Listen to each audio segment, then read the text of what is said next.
Сайн байцгаана уу? Өнөөдөр та бүхэнтэй Intel компаниас шинээр гаргаад байгаа Core Ultra 7 265K буюу 265K гэж бас нэрлэж болох CPU-ний талаар товч ярилцах гэж байна. За Intel компаниас 13 болон 14 дугаар үе буюу Raptor Lake гэдэг одоо архитектуртэй CPU-нууд нь нэлийн асуудал дагуулсан.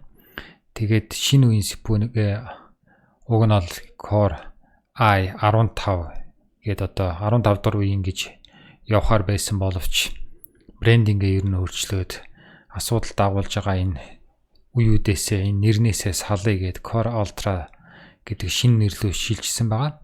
За тэгээд энэ хүү шинэ нэрээрээ болохоор Core Ultra 7 265K гэхээр 7-гийн тоог нь хараад хүмүүс бол зарим нь гадарлаж байгаа. Энэ хүү CPU маань Intel Core i7 14700K гэдэг одоо CPU-ний залгамжлагч CPU гэж ойлгож болохоор байгаа. За тэгээд энэхүү CPU маань болохоор өмнөх бичлэгээр танилцуулсан Intel Core Ultra 285K-гийн баг дүү гэж одоо нэрлэх юм уу? Одоо наригаа болгоод энэхүү CPU-тэй бол тэрний дараа гарч ирж байгаа CPU байгаа. За тэгээд яг энэхүү тодсгосон энэ мөрний дагуу одоо өнөөдрийн яригдж байгаа CPU-ний үзүүлэлтүүдийг та бүхэн харж байна. $695 худалдаанд гарсан. Гэхдээ одоо сая өнөөдөр харахад бол $685 үнэтэйгээр Amazon дээр бол санал болгогдсон байна лээ. За тэгээд энэхүү CPU маань болохоор Intel-ийн 8P Core буюу Performance Core гэдэг байгаа. Одоо үндсэн цөм 8 цөмтэй ийм CPU байгаа. Тэгэд энэхүү шинэ үе буюу энэ Arrow Lake гэдэг энэ архитектур болохоор LG 1851 буюу одоо 1851-ийн шүдтэй ийм сокеттэй. Тэгэхээр та бүхэн энэхүү шинэ CPU-нуудыг авч хэрэглэе гэх юм бол шинэ motherboard буюу их хавтан авах шаардлагатай. Түүнчлэн энэхүү шинэ CPU-нууд байна болохоор DDR5 RAM дээр зөвхөн ажилладаг байгаа. Ийм онцлогуудтай. За тэгээ сая дурдсны дагуу болохоор 8 үндсэн P Performance Core-тэй. Тэгээ Hyper-threading гэдэг технологиас бол Intel энэ удаад ангижирсан байгаа. Ингэснээр яг хуу энэ хийсвэр цөм буюу Hyper-threading гэж нэрлэдэг байгаагаас ангижирснаар нөгөө өмнөх асуудал дагуулад байсан магадгүй гэж зарим одоо мэргэжилтүүдийн таамаглаад байгаа тэр нөгөө халалт цахилгаан зарцуулалт нь магадгүй арай багассан гэж дүгнэлт гараад байгаа. За тэгээд цаашаа үзүүлэлтүүдийн ярих юм бол доор нь болохоор одоо өмнөх үе буюу 14700K гэдэгтэй харьцуулж байна. Тэгээд 4 дугаар баган дээр frequency буюу одоо үндсэн хурд гэж нэрлэдэг байгаа. Тэр нь болохоор 3.4-өөс 3.9 ГГц болж нэмэгдсэн. Харин turbo frequency гэж яриад байдаг. Одоо шаардлагатай үед авч болох дээд хурд нь болохоор 5.6 байсан 5.5 ГГц болж 2% багассан байгаа. Гэхдээ энэ бол үйл өөрчлөлт байна. За тэгээд L2 cache гэдэг нөгөө мэдээллийг төр хадгалах одоо хурцтайгаар авч боловсруулах зориулсан энэ хэмжээ нь болохоор 24 МБ болж өссөн байна. За тэгээд E буюу efficiency core болохоор 12 хэвээрээ үлдсэн байна. За тэгээд тэрнийх нь хурд нь мөн boost хурд нь болохоор 4.3-аас 4.6 болж өөрчлөлт харагдж байна. За кэшийн хувьд болохоор L2 кэш нийлээд 36 МБ, L3 кэш нь болохоор тусдаа 30 МБ байна. За тэгээд тэжээлийн хувьд болохоор дээдл нь одоо халт 125-аас 250 Вт хүртэлх халт авах бололцоотой ийм тэжээлтэй ажиллахаар үзүүлэлттэй байна энэ CPU маань.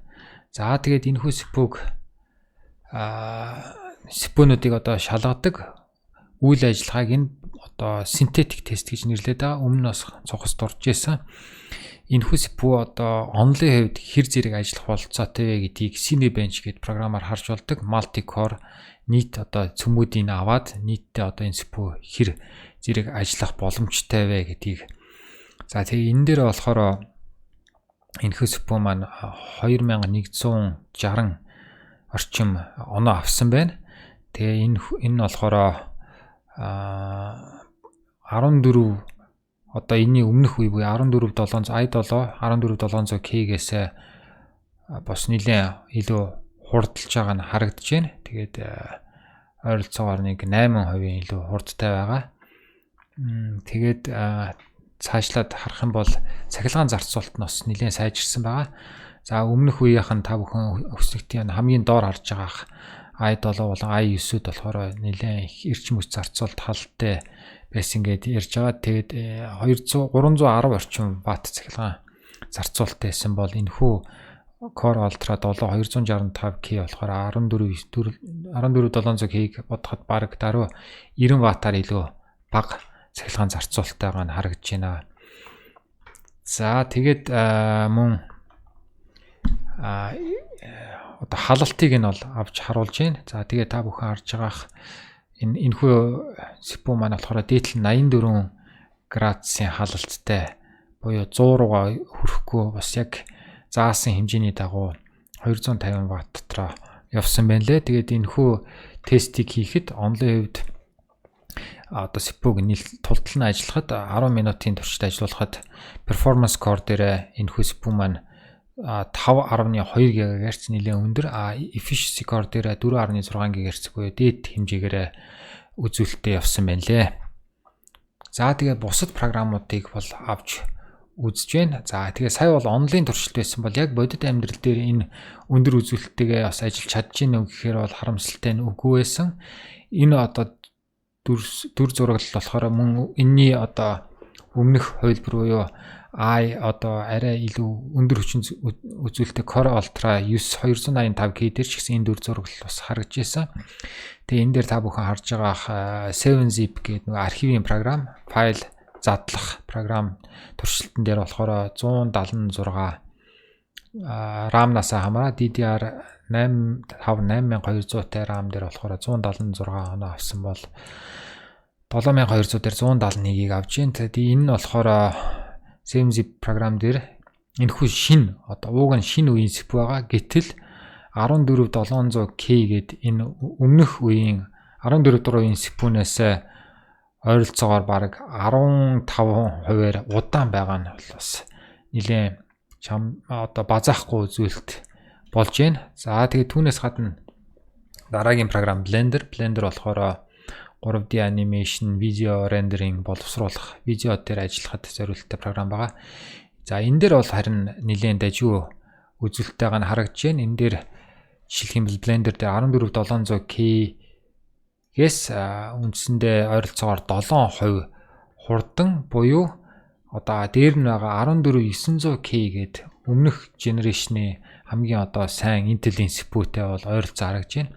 За гэхдээ яг одоо олон цөмтэй яг productivity буюу одоо энэ өгөгдөл дээр ажиллах одоо мангас CPU-нууд гэх юм уу дээр байгаа CPU-нуудтай бол мэдээж арай харьцахгүй. Энэ болохоор үнийн хувьд ч тэр үзүүлэлтийн хувьд ч тэр арай бага байгаа гэдэг нь энэхүү бас график дээр харагдж байна.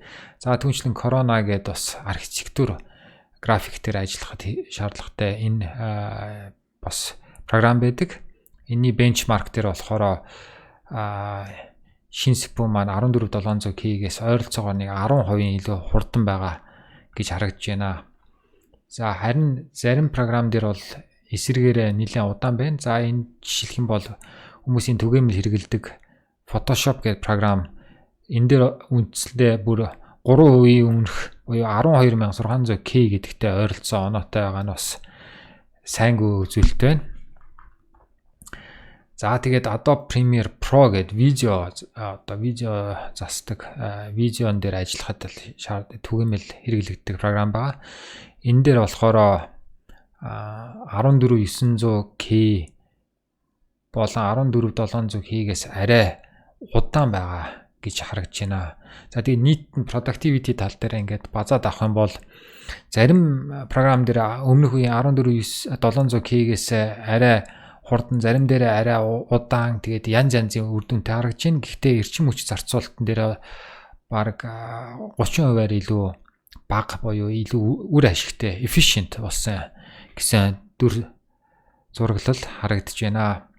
За тэгээ одоо 2 дугаар хэсэг буюу одоо яг гейминг тал руугаа энэхүү CPU маань хэрвээ гэдгийг харахаар харамсалтай нь энэхүү CPU маань болохоор за жишээлх юм бол e-спортын одоо түгээмэл хүмүүсийн дагуулдаг энэ Counter Strike бол 450 орчим оноо авсан байна. Тэгээд та бүхэн харж байгаа бол одоо илүү нэр хүндтэй буюу одоо яг нэр хүнд бүхий CPU-нууд бол бүгд бараг 500-аас дээш оноо 500-аар өгсөн 490-ээс дээш аваад энэхүү CPU нь болохоор хүснэгтийн доод хэсгээр бүр i5-тай эсвэл бүр 12 дугаар үеийн CPU-нүүдтэй ойролцоо дүнтэй байгаа нь харагдаж байна. Жишээлх юм бол 14700K гэдэг яг өмнөх үеийн CPU-наас бараг 13-4% илүү удаан байна.